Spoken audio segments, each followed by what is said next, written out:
How are people baptized at NEC or New England Chapel? So at New England Chapel, when we do a baptism, we do it one of two ways.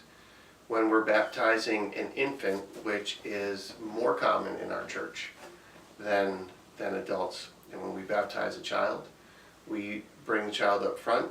Pastor Chris will talk to the congregation about what baptism means, and then he will dip his fingers in the water and make a sign on the child's forehead like that.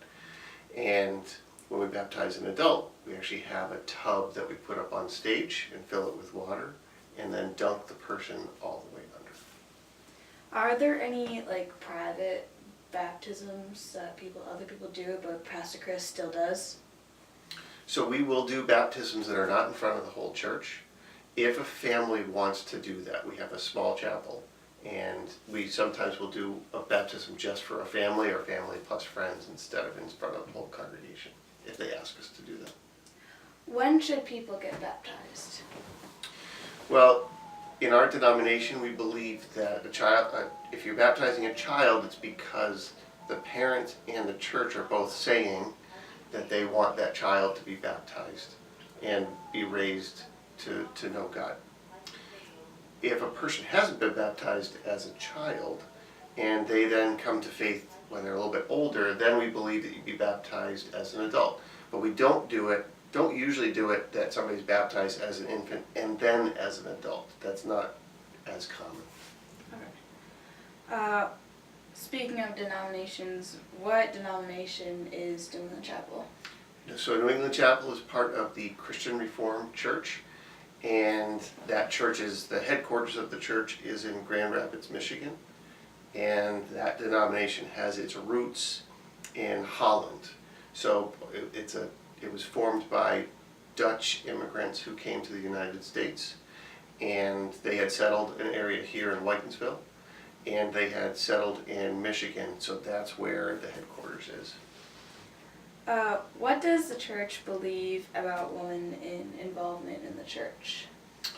So women involvement in the church has been a topic that's been debated a lot over the past probably 15 years. And the denomination made decisions back probably in the late 90s, early 2000s, that each individual church could decide whether or not a woman could be an elder or serve in that level of leadership position. And many churches still don't have that. New England Chapel believes that a woman can actually serve in a leadership position, so we have women elders at New England Chapel, and even though some churches in the denomination do not. Okay, let me get back in my notes. Hold on. How good is the church at reaching out to other communities inside and also outside of the country? It's actually one of the strong suits of New England Chapel. A few years back, we added a part of our mission statement that said that we were supposed to do things within and beyond our walls. And so when we talked about beyond our walls, it was with a real focus to reaching out to our community. So that would be like Franklin area.